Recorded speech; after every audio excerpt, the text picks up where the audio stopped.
so we're going to call out some names. If you hear your name called, you can come to the front. We are going to allow 3 minutes per speaker.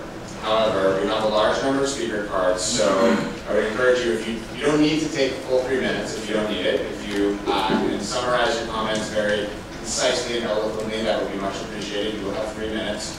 And we'll get through and make sure that everyone has an opportunity to speak to us. So if we could call the first few names, and you can come forward if you hear your name called. Yes, the first speaker is John Heath. And then I will call up the names of the 3 individuals who'd like to see their time for the video that I mentioned earlier. That would be Thomas Day, Joyce Vaughn, and me. Okay, thank you.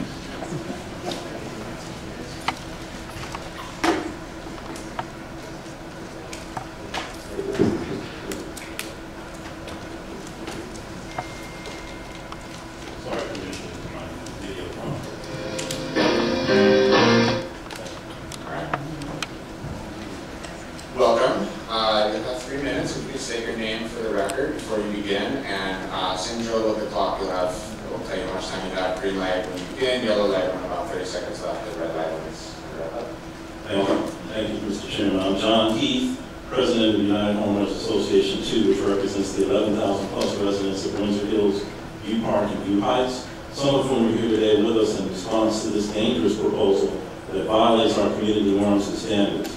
I live on Olympiad Drive in View Park and grew up on Southridge Avenue in Windsor Hills. And most of our residents are here today for one reason, and one reason only, because we love and care about our community. Please juxtapose that fact against the profit-based motivations of other real estate professionals and developer supporters in the audience as you listen and weigh your decision today. We oppose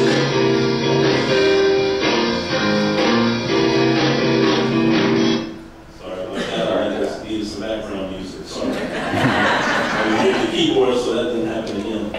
We oppose this project not just because it is too tall, too dense, and too dangerous to be built as proposed, but also because of the surreptitious way that zoning and land use changes were made via the 2035 general plan update to help the developer and hurt the community. As you know, this site has a long history of overly dense development proposals that we stopped. In fact, the November '99 DRP zoning study refers to the 1991 rezoning of this site from C3 to CPD in response to, quote, a constant onslaught of development proposals that are incompatible with the neighborhood character of the View Park community, close quote. The '99 study also concluded that many physical constraints and potential environmental impacts that affect this site and other nearby parcels all over Hill and Stockard dictate that any development project in this area must be, quote, must be subject to carefully drawn conditions and public comment, close quote. A key physical constraint affecting this property cited in that study was the design of the Stockard-La Brea Overhill intersection for high-speed traffic with limited turns. Putting an 88-unit condo project just feet through this intersection with high speed going southbound on Overhill is a recipe for disaster. A key question that must be answered as you deliberate today, considering DRP staff's own conclusions in that '99 study and the history of our community's opposition to overly dense development on this site, why did the county allow this site to be rezoned and its base density to be increased tenfold back in 2015 through the general plan update without a properly noticed public hearing? We believe this violates County Code Section 22.16.14, which provides, quote, in all cases where a zone change or amendment is initiated, the Commission shall hold a public hearing and shall give notice of such public hearing pursuant to the procedure provided by Part 4 of Chapter 22.60. As you can imagine, our community is outraged at this breach of law and policy, and we ask you to reject the developer's application on this basis to avoid setting a bad precedent. And let me hurry through the rest of my comments here.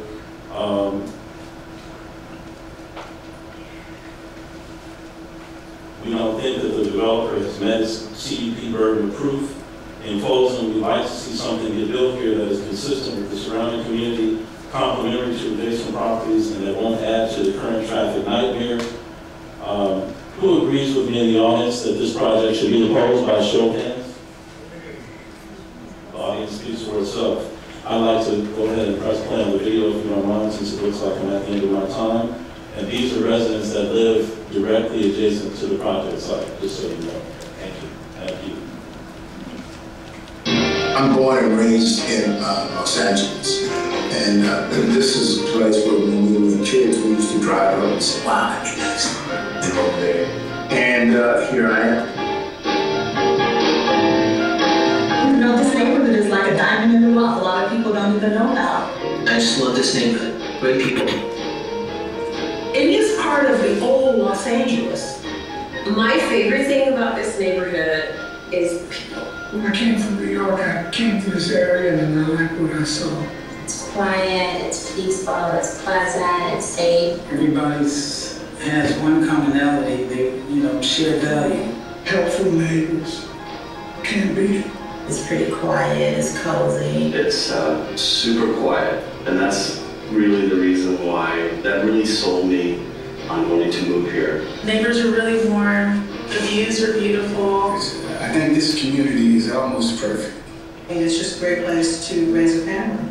One of my biggest concerns is the fact that this project, this 88 condominium, 5-story, high-rise condominium complex would absolutely compromise the integrity of our beautiful community. This developer proposal is for the 65-foot structure. It's an 88-unit building. It's not what we signed up for. It's not the neighborhood that we bought into. The development is very close to the Inglewood fault line. We're right across from the oil fields, and many people at Windsor Hills and View Park have already experienced tremendous devastation to their homes, their foundation, their swimming pools and everything, and people are spending double-digit thousands of dollars to get these repairs. It's just unthinkable. Talking about the subterranean parking going down 30, 40 feet into the ground to build parking is just unimaginable. It's very, very scary. We've spent $30,000 fixing our foundation, and it's still not completely fixed. I'm really concerned about damage to my property. I'm concerned about my wall cracking. It's just a massive project for that area, for it to be so close to housing. The noise factor is going to go off the roof. Our street, our area is very quiet. Yeah, we want to be able to continue to hear the birds when they're singing. There will be no birds. A lot of us that live in this community have fantastic views. And I would not want to have my view blocked, and I would not block the view of my neighbor. I won't lose the view, but my neighbors will lose the view. Such a huge development is going to block so many people's views. It's going to get rid of my view. And this building is basically going to destroy them. I'm directly behind the project. As I see it, my view will be taken away from me, and that was one of the things that sold me on purchasing this property up here anyway, was the view. Another thing is that having 88 homes to be looking down on my property, that means that I can't go out there and sunbathe.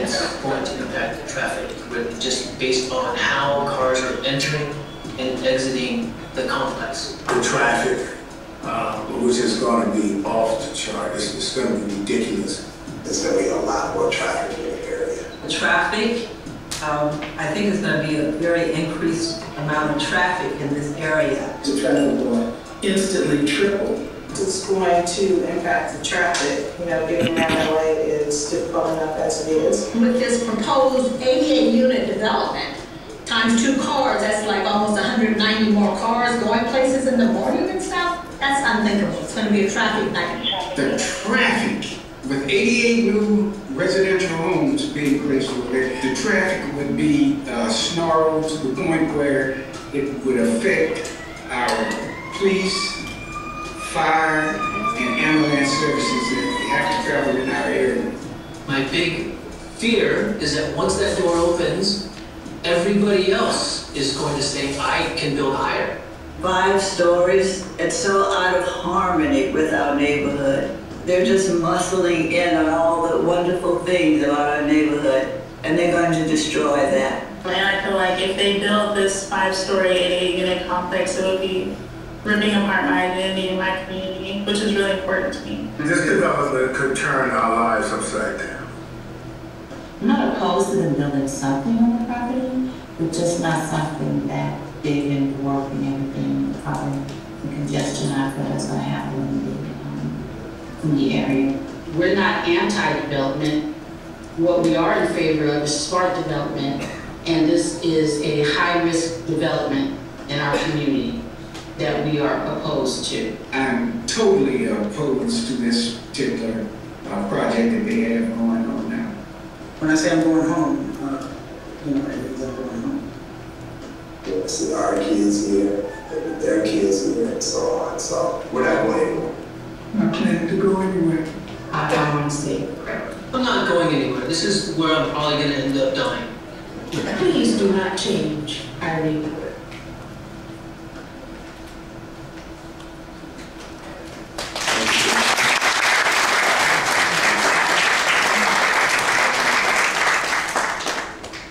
The next four speakers are Jim Corbett, Alicia Molzon-Smith, Catherine Cottles, and Joanne Fountain. I have a question for you. Okay, so if you heard your name called, you can make your way to the front. We do, I think, have a question from Commissioner Liu. John, how you doing?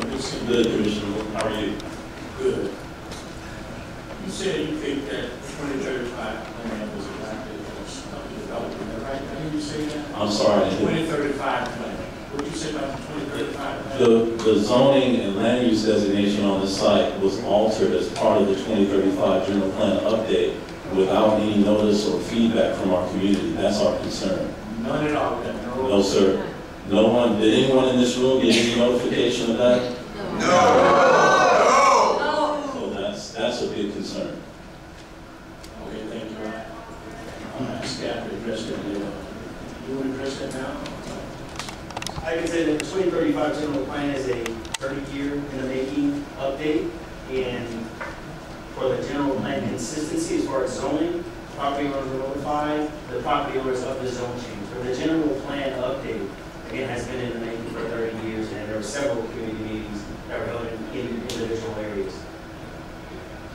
And Commissioner, if I could, just as you can tell from the robust response to this proposal, if you think that we would not have been here had we known that this was happening as part of that general plan update, you're sadly mistaken.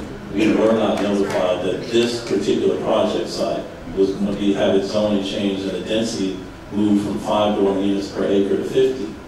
That's a 10-fold increase. So the important point for you all to consider in Davie County Council as well is when that was done, there was a pending, this application was pending. So essentially you have a request for a zone change and a general plan amendment that was taken out of that application process and done in a different process without any public hearing. That's our contention and that's our concern. The general plan update was done through multiple public hearings. It came before your commission, it went before the board several occasions, and it was publicly noticed.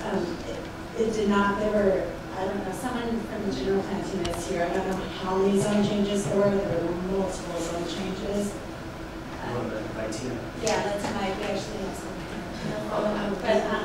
And just, I'll finish this point and you can comment with the numbers. For this project, it's still a discretionary project. So there are certain projects, there are other zone changes in the general plan update that are now by right, that will not come back to you. This did allow for greater density, but it still does not allow this project by right, which is why the public hearing is before you today. Thank you for that clarification. Yeah, I think maybe we want to hear from advanced planning and sort of the process that went into the general plan update and how it, I think, to Commissioner Moon's question, how does it relate to an application that may have been pending? Tina Thun, again, with County Plan Housing Section. I do want to clarify a few things. So first of all, this is a county-wide effort, or this was. So we're talking about looking at 5-digit number of parcels throughout the county. All the other areas that did not have either areas or community plan.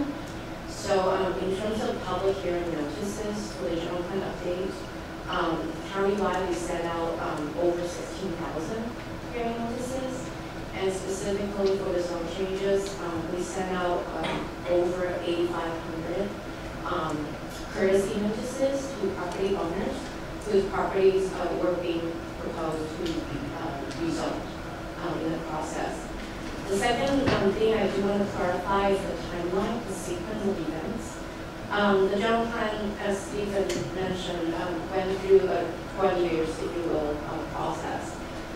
Specifically for the zone change, the courtesy letters that I mentioned, they were sent out to property owners whose property were being rezoned in fall 2013. And the general plan was, as our county council mentioned, went through a series of hearings with the planning commission and the board of supervisors. The board approved the general plan in March 2015, and I believe this application didn't come in until April of 2015. Eventually, the board adopted the general plan in October 2015. So this project was actually submitted in between when the board already approved it, closed the public hearing, approved it, and before the board finally adopted it after the county council review. So the first hearing, just to be clear, says keep allowable. They indicate their intent to approve. It's not approved until the second hearing. And so just to close the loop on that, so there was an intent to approve the general plan update, then there was an application, and the general plan update was adopted. And at some point, the general plan, the initial application included a general plan amendment and a zone change, correct? And then that was dropped as a result of the new adopted general plan, which had changed the use. That's correct. So when the application for this particular project was submitted, the board actually already closed the public hearing and indicated they intend to approve the general plan and the related zone changes. So as I mentioned, we worked on these maps during or even before 2013. So this particular project was never as part of the consideration by the staff.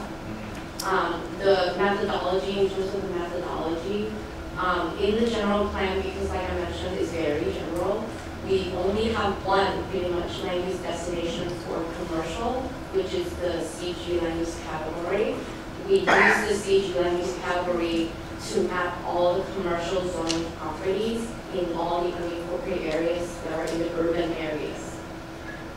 And in the CG land use category, we do have the allowable density, which is a range. So it's from 0 to 50 units per acre.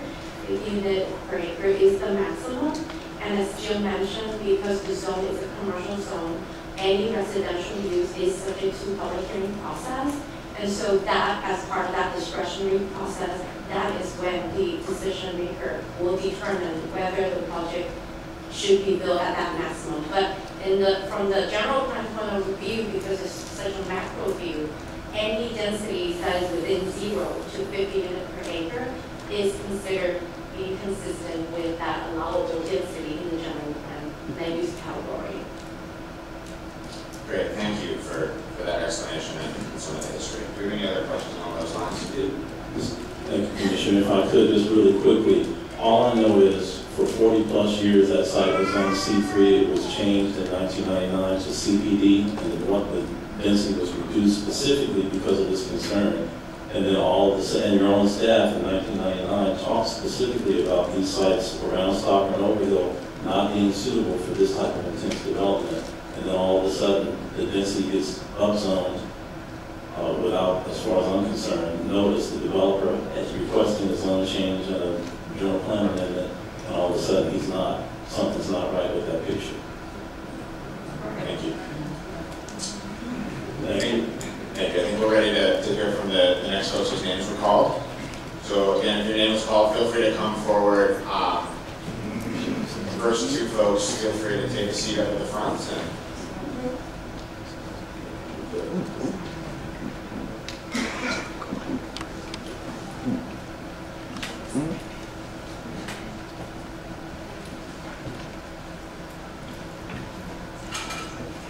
Thank you. And just a reminder to folks, we actually have 3 chairs up here in the front. So if your name is called and you see one of those 3 chairs empty, feel free to fill it, and we'll go from there. As your name is being called, please do not. Welcome, and please state your name for the record. You can begin. Good morning, Commissioners. My name is Alicia Molasan-Smith, and this is Mr. James Corbett, and he is one of the many elders in this room representing Windsor Hills and View Park.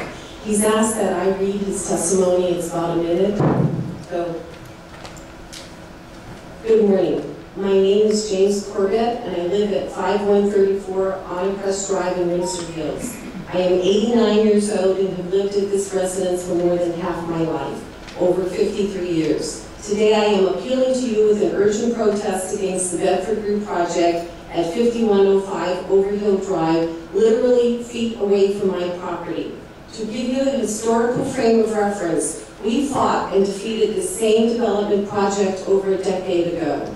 I was involved with the United Homeowners Association, who took this battle to County Supervisor Yvonne Braithwaite-Burke's office and successfully proved that this project was detrimental to our hillside community.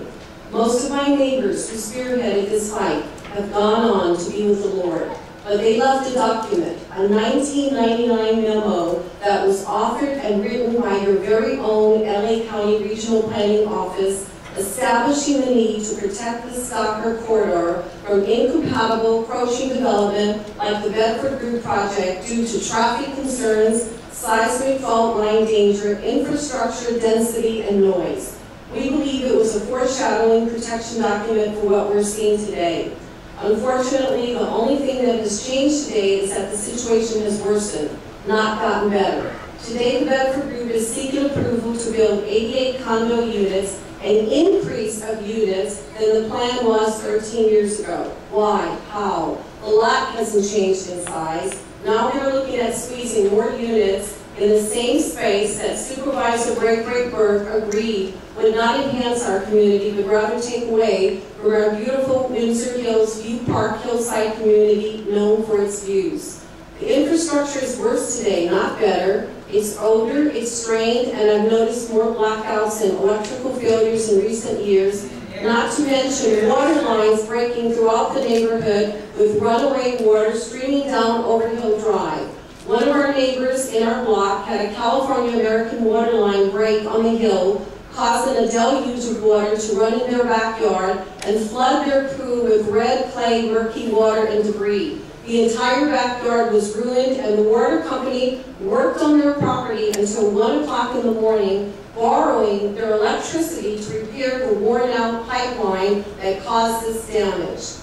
I'm a retired engineer. The seismic earthquake fault line activity is real and serious in our neighborhood. Nearby oil field fracking and water pressure drilling have only worsened the ground raising situation, leaving us with structural foundation damage and sizable cracks. Deep digging to build a 5-story high-rise condo complex, including 3 levels of underground parking, would be a dangerous, destructive encroachment to our neighborhood and community. I still drive, and the traffic congestion would be a nightmare to residents as well as parents dropping off their children to the neighborhood elementary school, Windsor Hills Magnet School. I ask you to take these issues and concerns seriously and stop this project from being approved. I've lived in this community for half a century, and I know that a disaster waiting to happen is on the horizon. That's exactly what this project is, a disaster and a threat to our community. Thank you, Commissioners. Thank you.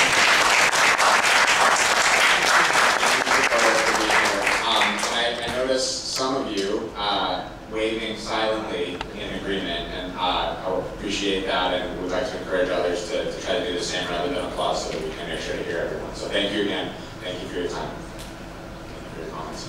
So now if I can share my testimony. Again, my name is Alicia Mollison-Smith, and I live at 5146 Honeycrest Drive in Windsor Hills. My husband and I have been residents here for 29 years. We raised our family in this neighborhood. I'm here to oppose the Bedford Group's View project, which is poised to be located adjacent to our property, approximately 50 feet from our backyard, looking like a prison wall. We fought and defeated the same developer 13 years ago, as Mr.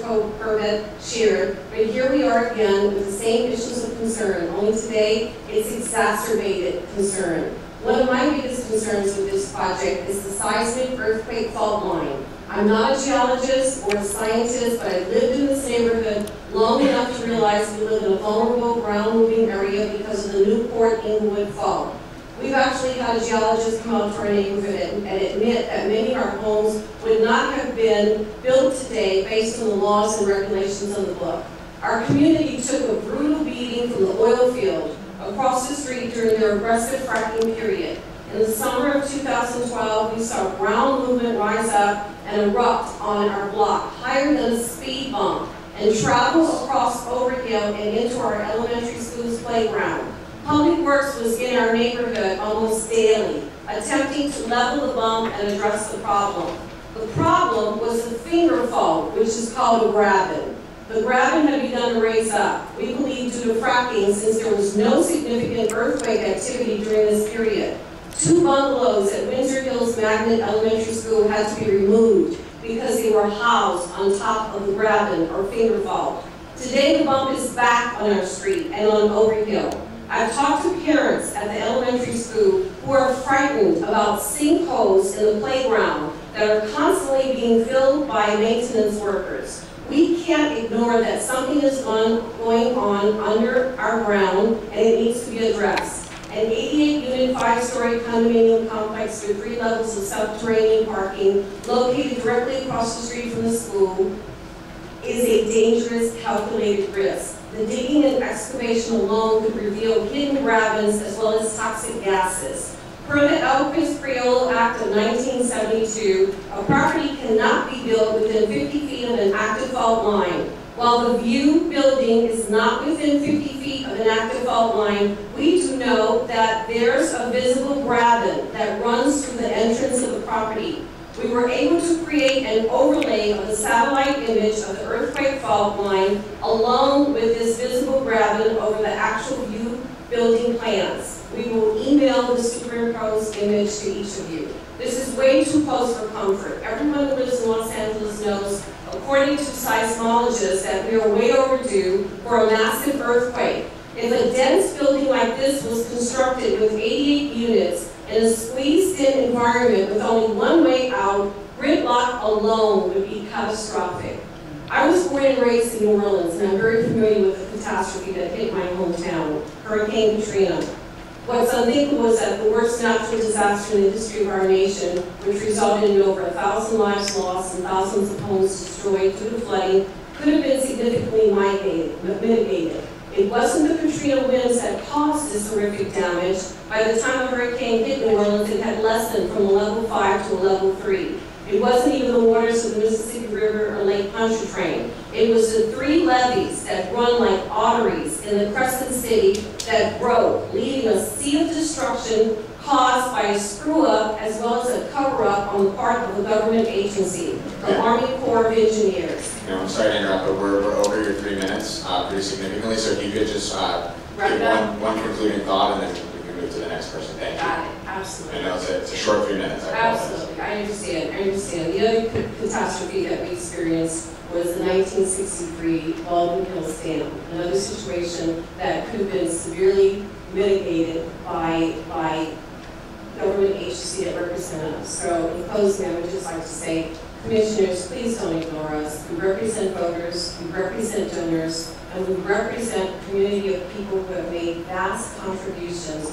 to making Los Angeles great through our combined talents, our time, and our treasure in the community of Windsor Hills and View Park. Thank you. Thank you. You said you're 50 feet from the site? Our backyard is approximately 50 feet from the building of the site. Yes. So you wanted a 6 house, I've been on that site several times. Yes. You wanted those 6 houses? Yes, ma'am. All right, okay, thank you. Thank you, Mr. Mayor.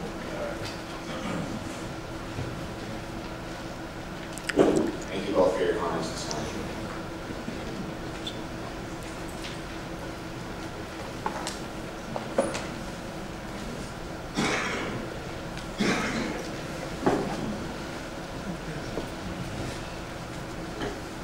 Welcome. Thank you. Good morning, Commissioners. My name is Joanne Fountain, and we purchased our home at 5102 Onecrest Drive in Windsor Hills in 1984. We live just south of the proposed site of the View, and I'm vehemently opposed to this project for several reasons. The project will cause increased traffic congestion of Overhill, Slauson, La Brea, Northridge, and other nearby streets, and make the left turn from Overhill onto Northridge, which I personally make sometimes twice a day, a much more dangerous turn. Finally, the encroachment of this development on the open space amenities in our community must be considered. While we know that the developer has the right to build on his property, we're simply asking that they observe the current requirements, such as the 35-foot height limit, and be considerate and respectful of their neighbors when deciding what to build. No one in our community wants a development that's going to destroy our environment because the county refused to impose reasonable limits or conditions on the developer. Since we live in a densely populated and congested city that all too often causes our tension and stresses to rise, I would like to make a special appeal that you consider the value of requiring the developer to conform with the open space theme that impacts this entire area, and require that they incorporate some type of publicly accessible open space that can be enjoyed by all the residents of Windsor Hills View Park and the additional new residents of the condominiums. We are not opposed to growth and development, but lack of open green space has a well-reported effect on public health. According to the Trust for Public Land Park Space Forum, LA scored just 15 out of 40 possible points on access to parks, compared to 40 out of 40 for San Francisco. Even before the current rush toward greater density, LA has always been park forward. LA's 2017 park score is only 41.5 out of 100, making us 74th out of 100 in U.S. urban areas. We need to preserve, protect, and expand the existing park and open space amenities that we already have, including those open spaces immediately adjacent to the view. Commissioners, as one of the residents who is going to be directly impacted by this out-of-scale development, I'm requesting that you vote against approving this project. Please listen to the voices of thousands of your constituents and vote in favor of what is right for our long-standing historic community. We implore you to seriously consider all the reasons we oppose this project. Thank you.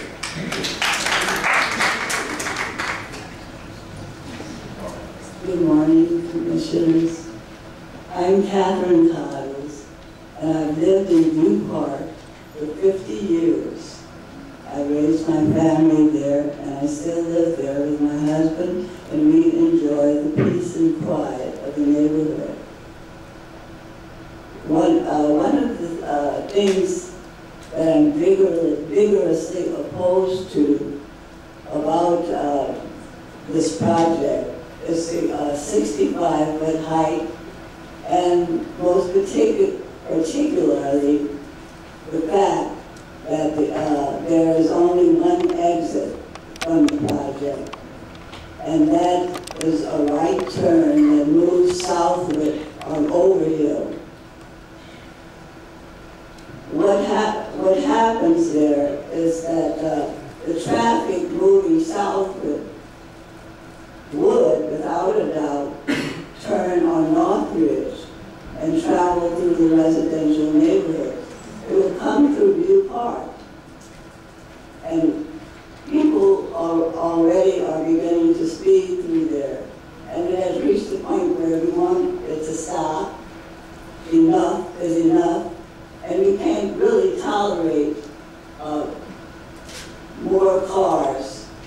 There'll be about 184 parking spaces in the condo building for residents.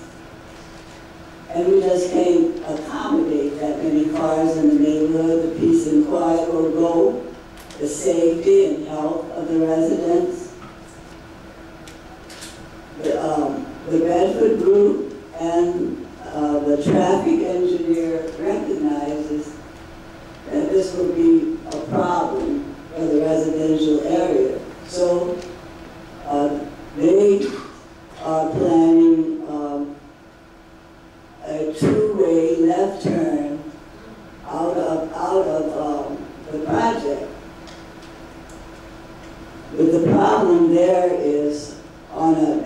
outreach video, Mr. Quarles states that possibly in a year or so, that this two-way left turn lane will be established there.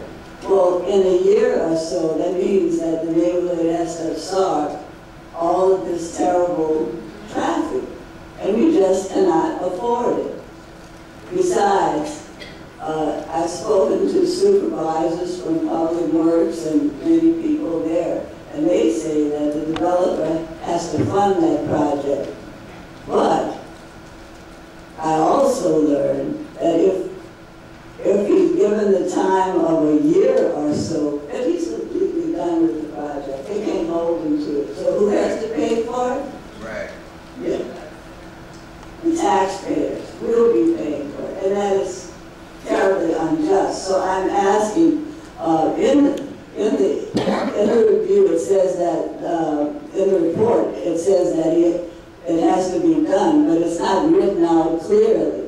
It's not spelled out, and I'm asking you to spell this out in the report that prior to the issuance of a certificate of occupancy of the first unit, applicants shall provide widening of Overhill Drive and striping of a two-way left turn lane from the project frontage onto Overhill Drive. Thank you.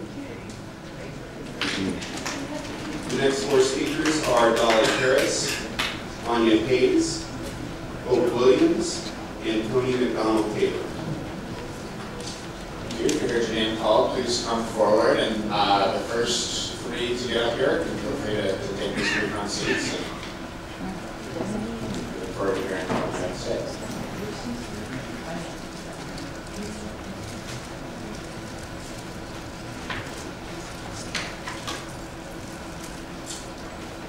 Welcome. State your name for the record, and you can begin. Sure. My name is Dolly Harris. Good morning. I'm a resident of Windsor Hills, and I have owned my home for almost 35 years, which is located only yards away from the proposed project, The View.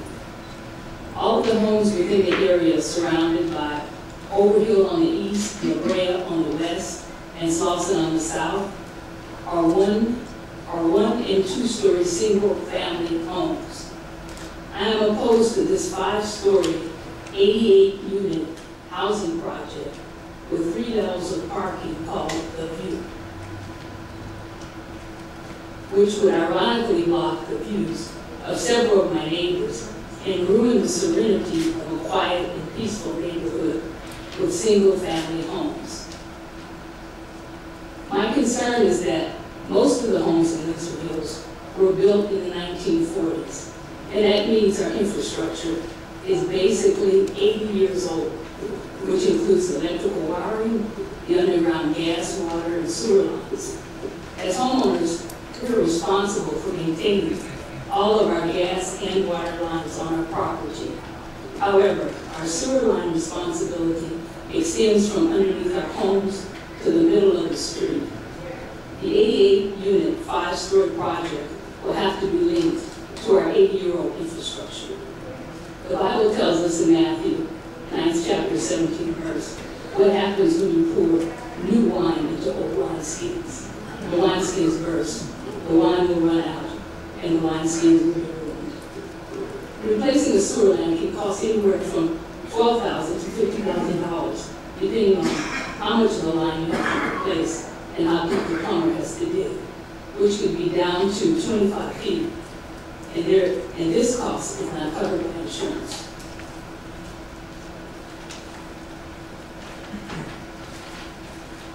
Many of the residents in Windsor Hills are elderly with fixed incomes. Many are young couples with small children, and others have children in college.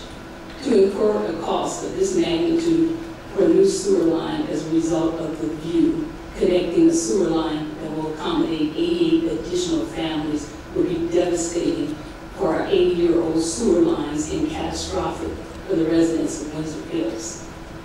The residents of Windsor Hills are experiencing instances of low water pressure and scheduled and unscheduled power outages. In December 2016, 2016, we experienced an unscheduled power outage on a very cold night. This year alone, we have had scheduled power outages on June 26th and on July 18th, an unscheduled power outage from 6 p.m. to 10 p.m. And to make matters worse, 1 hour later, another 30-minute unscheduled power outage. My belief that a 5-story 80-unit project would overburden our 80-year-old infrastructure, invade the privacy of our 1- and 2-story homes with our fenced backyards, and have an overall adverse effect on the quality of life for the residents of Windsor Hills. Thank you. I'm sorry to interrupt. Yeah, I see you have a little bit more. Unfortunately, we're at our 3 minutes. If you could just summarize one final thought, and then we want to make sure we can hear everybody. One final sentence. Our singular stories bring attention to a bigger problem. Thank you. And if you have those comments written, you're welcome to submit them, and they would be entered into the record if you're interested. But we also heard what you had to say. I appreciate it. Thank you. Welcome. Hello, good morning. My name is Hope Williams. I'm a recent resident of the Windsor Hills, the Onacrest Drive. I live at 5130 Onacrest Drive, and I'm opposed to the project at 51 Overhill in Los Angeles as it stands. I live directly behind the project. My lot is number 13, and when they stated in the video that they would not obstruct my view, I would suggest that they stand in my backyard and tell me that they will not obstruct my view. My view is of Santa Monica, Hollywood, and the downtown area. The views that they're talking about giving their clients or the proposed people that they're going to sell to is the view that they're taking away from me. So, with that being said, some of the other stuff that I talked about in my statement have already been covered: the traffic, the congestion, the compromise of my house when they build down into the parking structure, or however they have to build to go up on the high rise for the 88 units and the over the 65 feet high has been addressed. My privacy is one where I don't sunbathe, but if I wanted to, I won't be able to now because the property does look to my backyard. The pool area is almost directly behind me. And I'm really not opposed to progress because I think with any society, growth is important. But I do think that they have to take into consideration that the people that purchase there purchase for the community that we have, which is very quiet. You didn't notice that on our video, everybody talked about how quiet and cozy the area is. And that is very important. This is my forever home. I just recently retired. I'm 60 years old, and I don't plan on going anywhere. But I do want my quality of life to be sustained. I know that they talk about the poor's living in the community, and I know that I've been to their home. They have a lovely home, but there's nothing obstructing their view. There's nothing impeding on their privacy. And with that being said, I think that they should take into consideration what's going to be happening to us who are in the community. I invite any one of you on the council, on the board, and even the project proposals to come stand in my backyard and then tell me that you're not obstructing my view. Thank you.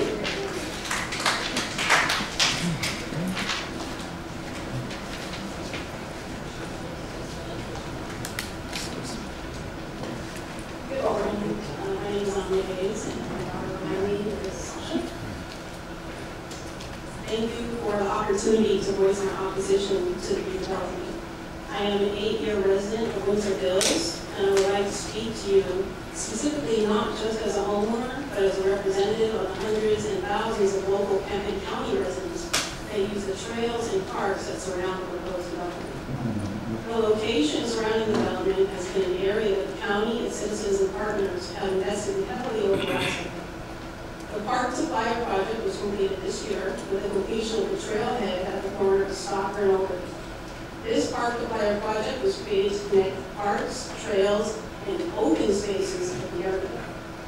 And then there's the related investment the county made in Rudin-Inghold Park and the Stocker Corridor project, which was, to quote the Planning Commission, an investment in the well-being of the community. I I and hundreds of local residents use the track at Reuben Ingle Park every day. This track is special because of its views. The proposed development would block the southwesterly view to the ocean that we now enjoy from the walking track. For the new trailhead at Stalker and Overville, the open space view and feel that is increasingly hard to find in the Los Angeles area would be permanently altered, spoiled, for what? And we have developers seeking exemption to the current height limit. Lastly, I want to speak up for the current and future children of Windsor Hills Elementary, who obviously are not here to voice their opinions today, and are not residents of the area necessarily. Their only view of the ocean would be taken away. How many schools in Los Angeles have an open view to the ocean? How do you value this? The answer is you can't put a price tag on it. Need I point out the irony of the proposed development being called the view? And I want to also point out that in the presentation that the developer gave, they showed that the shadows that would be cast, and if you look carefully, you will see that shadow encroaches onto the school rail. So obviously showing that their view will be blocked and they will have a shadow. The money the developers will make from seeking an exemption to the height limit and constructing an out-of-scale development will never be justification for taking away the views and open space character from residents, visitors, and school children in our community. Thank you very much.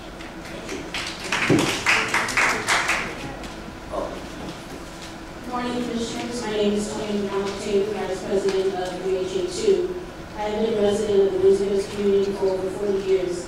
This body of certain testimony opposing this project from residents that are directly impacted for a variety of reasons. The Bedford Group has stated the View project will be an upgrade and asset to our community, and that this project provides some relief to the Los Angeles housing shortage. Our response to both of these assertions are: one, the Windsor Hills View Park communities are currently and have always been affluent communities. The only asset our community is in need of is a revitalized commercial corridor. Two, regarding this project being the answer to the housing crisis in Los Angeles, what homeless demographic qualifies for condominiums in a price range of $400,000 to $700,000? The real issue is the developer making a return on his investment, period. The community members' issues, however, are those of concern related to the project's sustainability, height, density, impact on traffic hazards, and increased congestion, the proximity of the project to an active earthquake fault, and the project's obstruction of views enjoyed by longtime residents of the area. Apparently, the developer finds these same views crucial to this project because its most unique selling point, as described on the developer's website, video, and brochure, are the location's views, and I quote, "The view offers breathtaking views and spectacular views," close quote. The Windsor Hills View Park community has always been known as a view community. Our neighbors have always relied on the county to enforce our uniform 35-foot height restriction that has historically protected our community from this type of development that would obstruct those views, and to enforce safety guidelines designed to protect our residents and their families from potential risks such as this project. We know the staff reports a finding of less than a significant impact regarding the seismic issue, but as you have heard from our community members, especially those neighbors adjacent to the proposed project who are already dealing with structural damage to their property from seismic activity, there is overwhelming fear and concern over potential construction and excavation so close to this moving fault line. The staff position appears to be, if we don't see an immediate threat, then the threat does not exist. I would ask you now to reflect back on our neighbor Alicia Malazan Smith's testimony of her families and other resident fears of the levee breaches and the subsequent Katrina tragedy and also the Baldwin Hills Dam. Any reasonable individual faced with a decision like each of you faces today, after being reminded of these two tragic events and the possible negligence of the officials in New Orleans, should base their decision on the side of caution. In addition, I remind you of the County General Plan Guiding Principles 4, the county's commitment to minimize risk and discourage development in areas that are prone to safety hazards such as earthquakes, floods, and wildfires. The principles and goals are set forth in this document to guide your decision-making process. This project is not consistent with this principle, and if there were ever a time when the principle needs to be applied, that time is now. We appeal to your sense of justice, your duty to our community, and your responsibility to your positions on this commission to carefully weigh the significant concerns communicated to you by our community members. I against the profits of this one developer and vote against approving this project. Thank you. Next four speakers are Darren Gooden, Charles Favors, Charles Covington, and Craig Pora. Thank you. If you heard your name called and you still wish to speak, come forward and you can fill in these 3 front chairs.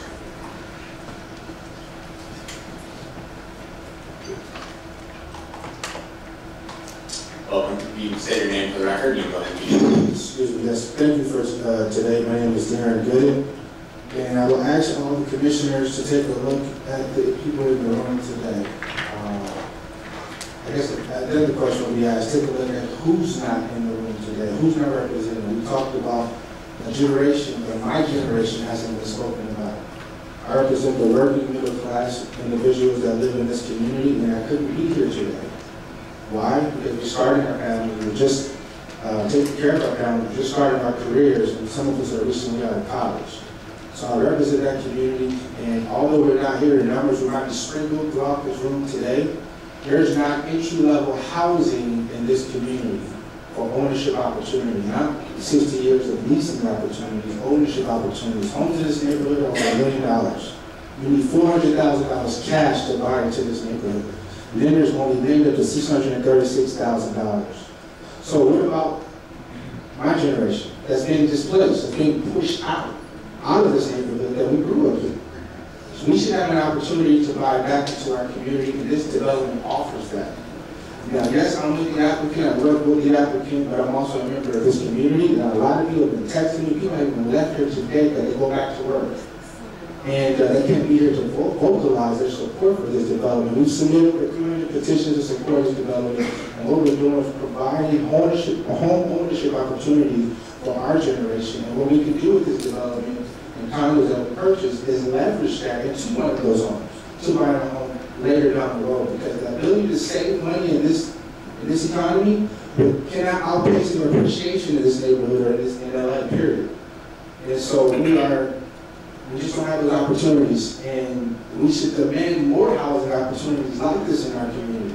We can buy something that has value, something that's luxury. Most of the developers who try to build different neighborhoods, they build boxes, 600, 500 square feet boxes. These condos start at 1,300 square feet for a 1-bedroom. That's marketing a 2-bedroom in luxury neighborhood, Beverly Hills, Culver City, Pirates, Silicon Beach. We want all of the 2,500 square feet.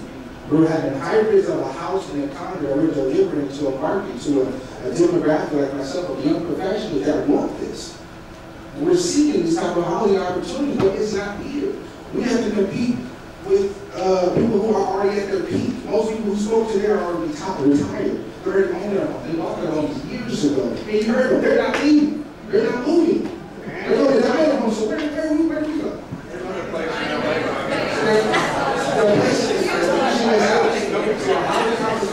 Allows us to stay in our community, which was raised. Thank you very much. I'd like to ask folks to please avoid interrupting our speakers. We want to make sure that everyone has an opportunity to tell us what they feel, think, and want to see it. So if you could please avoid interrupting when other folks are speaking, that would be really great. It help us have a productive conversation. So thank you in advance for that. Welcome. Thank you. My name is Craig Pora. I live on Seacrest Drive in Windsor Hills, which is just down the street from the proposed development. Most of what I was going to say has been very well said by my fellow neighbors. So just on that fact, what the gentleman had just said about people buying into the neighborhood, one thing that's not being addressed is these new neighbors. It's going to take a long time just to go from their work to the new development as it does me. I leave my home to drop my daughter off to school, come back to the house, and to start my commute. I used to leave at 7:30, but now that's gone back. Just in the last year and a half, I have to leave at 6:50 to make it up to Swanson. And if there's ever any the traffic light out, or it takes like an hour and a half to get up there. That's not every day, but it's quite often. So I just wanted to say that.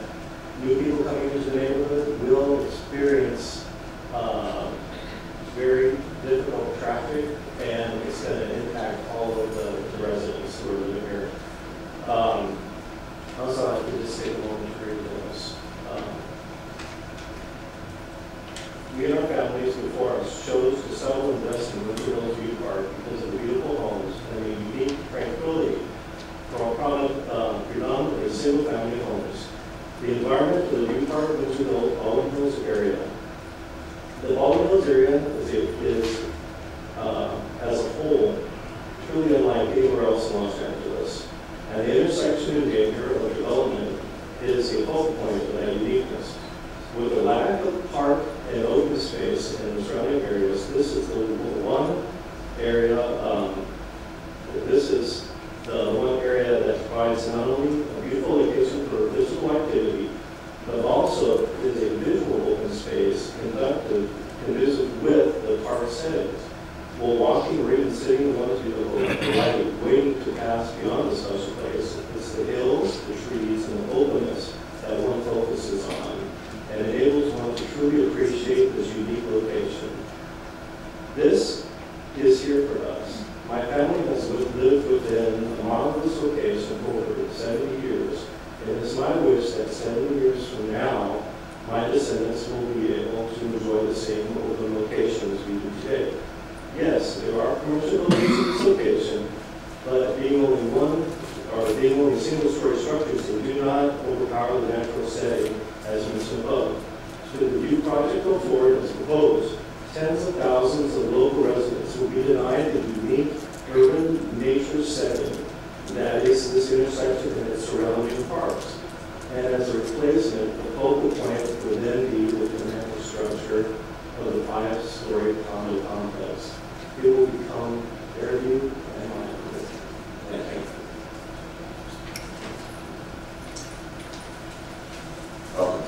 Hey, how you doing? Good morning. My name is Charles Covington. I reside at 5157 Red Crest Drive. This house has been in my family's care since 1965. I've come and gone from the community.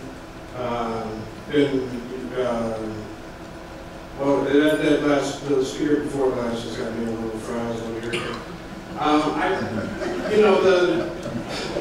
The community's always been there. It's gone through traditional changes, just like any other community in the Los Angeles area.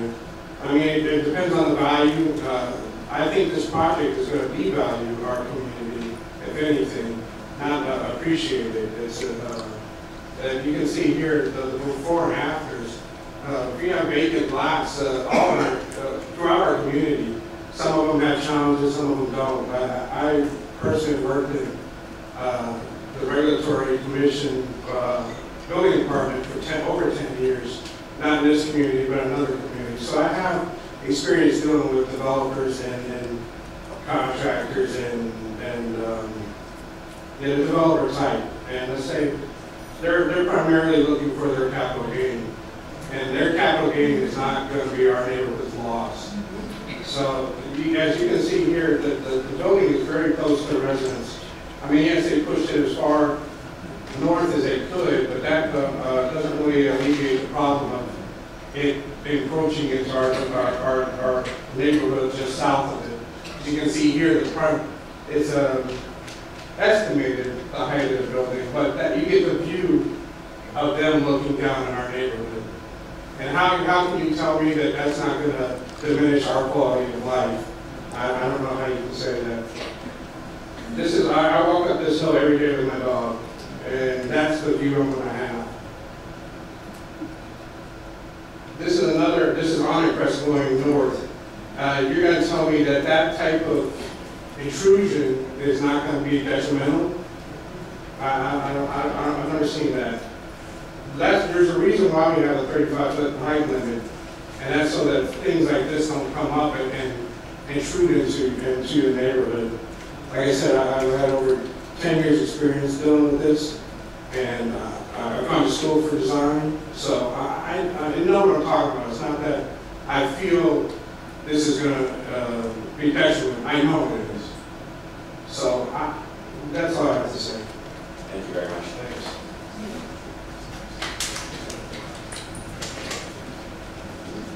Last call for Charles Favors, and I'll call the next four speakers as well. Johnny Sharp, Brian Herbert, Jesse McLennan, and Harold Washington.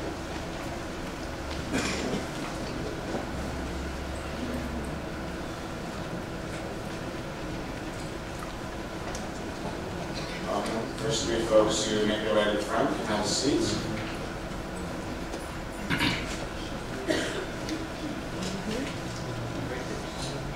And you can sit right up there in front. Yeah. So either one of you can go first. Please state your name for the record and you can begin. Johnny Sharp. Good morning, Commissioners. I'm here today.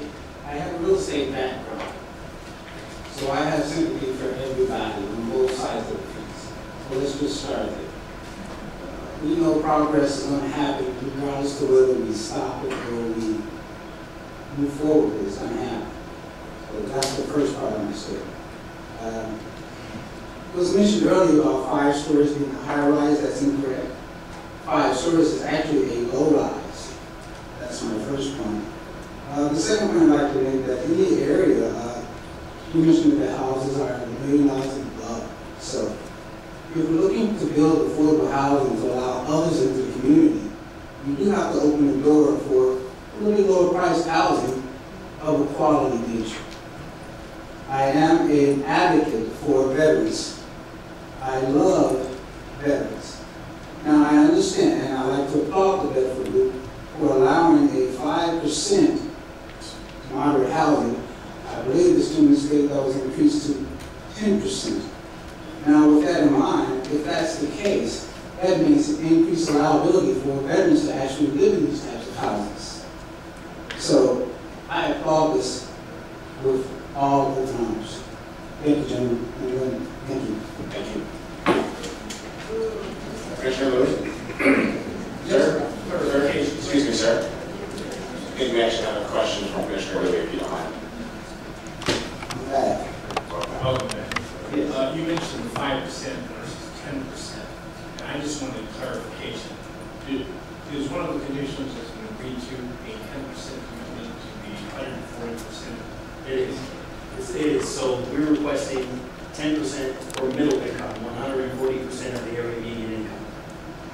So that has been agreed to by? It has not been agreed to. That's what staff has requested. The applicant offered 5% of the middle income, which is 140% annual. And for my clarification, 140%, would you translate that into what that means for income levels? I could not at this point. I need to see. I can look at our website. I actually have, and I will hope to revisit this a little bit later, have some similar questions along those lines. So if between now and when we get back to a conversation, if we could try to have that information about what those income levels are. We don't necessarily need an answer now, but I don't, 140% AMI is, I think what we're talking about or what has been sort of proposed. I'd love to hear, do we even do that in the county? I mean, I know that this, at the state level, UCD, we cap it 120%, which is what we call moderate income. And so I think hopefully we can have a conversation about exactly what is on the table in terms of the affordability when we get there. I also do want to make sure we hear from other folks as well. But I think Commissioner Lee posed a really important question to get clarity about what we're even talking about from an affordability standpoint. Good point. 5% is obviously acceptable, but 10% would be even better. Thank you. Welcome. Good morning. My name is Jessie Louise McLean, and I live in the house that my parents bought 54 years ago this month. So I'm a long-time resident of the apartment. And almost ever since I can remember, the issue of safety, pedestrian safety on Overhill, has been a concern in the community. And it's grown over the years as traffic on Overhill has increased and as more pedestrians have appeared to take advantage of mostly the walking, the other projects of the county. And we were all very, very happy to see the county commit to a revitalization project of Overhill. There is supposedly a pedestrian and bike plan in the works.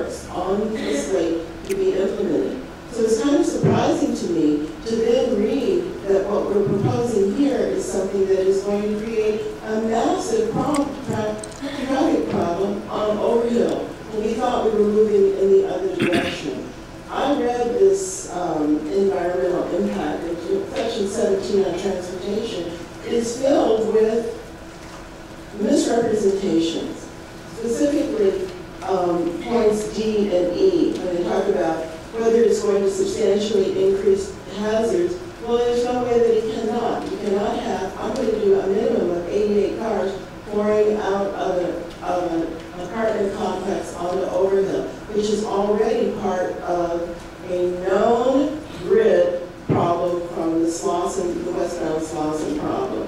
We can't, it's not really understandable to me how these people are going to get anywhere without disrupting the residential roads, primarily Northridge. Roads that were not engineered to be transit routes, they're residential route streets. And there's also a lot of conflicting information, because in this thing it says that there will be no significant changes or previewed, and then it said, well, we're really going to make it possible because we're going to put another lane in the middle, a left-hand turn lane in the middle of Overhill. My point is, I don't believe this. I don't think that there was really an adequate traffic study done. And I think this is something that we're going to look back on. This is another one of those things where you ask, well, did anybody actually look at the traffic before they allowed these people to build this? Because by the time it's built, it's too late. So at the very least, I would object. I think that this ought to be shelved and to get an actual traffic study by the Department of Public Works. They're planning to put in a pedestrian and bikeway, and then we're going to talk about, I heard the developers say, well, they're going to widen it for more traffic, for more vehicles, and that's not what I understood. And I think that my time is up. Thank you very much. You're welcome. My name is Harold Washington, and I personally had business dealings with Mr. Quarles through my father, Harold Washington. And Mr. Quarles, I still had difficulty dealing with him as a developer.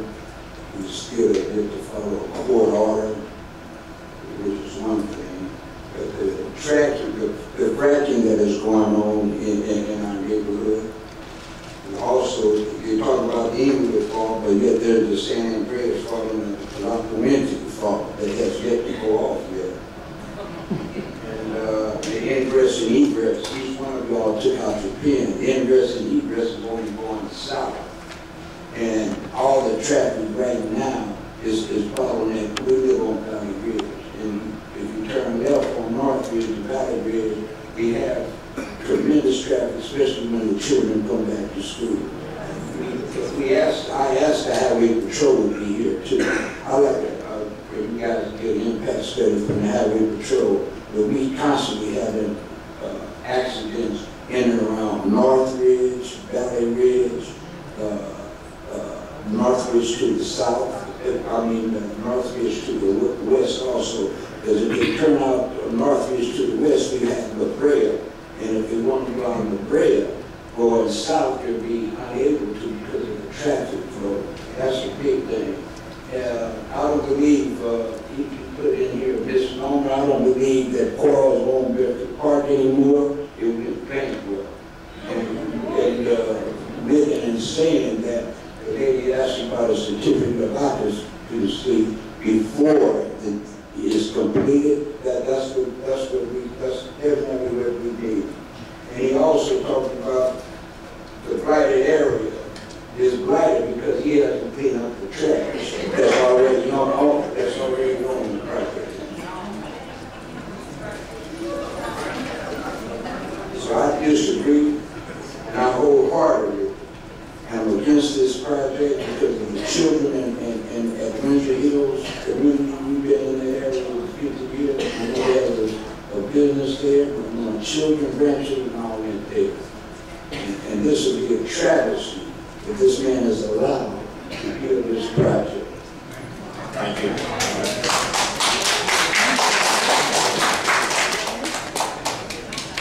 How you doing? My name is Brian Herbert. And I'm a resident in Windsor Hills. I just recently purchased a home right off the North Ridge on a street called Hillsdale. So I'm not as affected as directly by the people across the street, but I welcome the development. I think, I've been living in this area, in the Baldwin Vista side, and my whole family went down to View Park. I bought my first home in View Park, and we sold it and moved up the hill, just like kind of like as our dream. You know, my wife attended Windsor Hills Elementary Magnet. I went to Ball Hills Magnet. And I just, at the age of the stage of my life right now, I feel like our neighborhood is overlooked in the development process. And I believe that like interest in developing our area it's exciting for me. You know, I see it going on in every area around surrounding my neighborhood. So, you know, I just really I think the better group. I'll take notice. I've seen them build projects. Santa Rosa Lead on Stocker. And you know, when people mention traffic, I drive past these properties often, multiple times a day, and they have like even more units than the proposed property. And there's not cars like coming in and out of there like where I can't drive past, or children are at risk of being hit and stuff like that. I mean there's normal everyday traffic from these properties. I mean, I don't even see cars coming in and out. Like, I look over at it because recently, you know, I just seen it there. I mean, it's normal traffic that I've seen any other place in Los Angeles or surrounding areas. I think it's a little, I come home, right? I use sauce and I use oatmeal, I use bread. And I mean, I understand everybody's concern too, you know. I'm not saying that their concerns are valid. I just believe that what we do in our area is adapt to what's going on. And I mean, you know, I believe that this is another project that we'll be able to adapt to and appreciate in the future. Thank you very much. So, sir? Sorry, we have a question from Commissioner Louie, if you don't mind.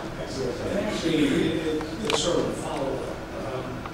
You mentioned the traffic congestion caused by the current developments that Mr. Phillips has done. Mr. Jones? Mr. Jones? Yes. How are you? I'm well. Okay. A question for you. The property is zoned in commercial zone. It is, C1. And if a retail development was done on the property, approximately how many square feet could be developed? The square footage would depend, but because of the height regulation and the setback, that would determine. So you could do up to 90% of the property developed. 10% would need to be landscape. So it's really varies. So your area is 130,000 square feet approximately? Approximately, yes. So if you do the acre. And so just roughly, how many square feet of retail would you develop on the site?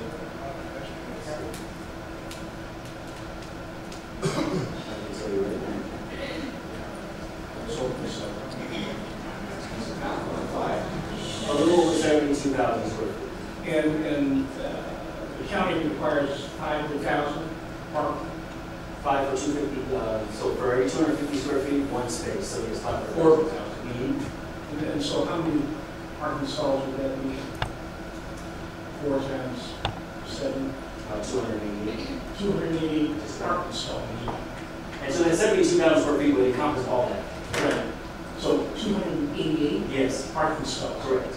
From your experience, 288 commercial parked cars on that site, would that generate more than 88 residential units?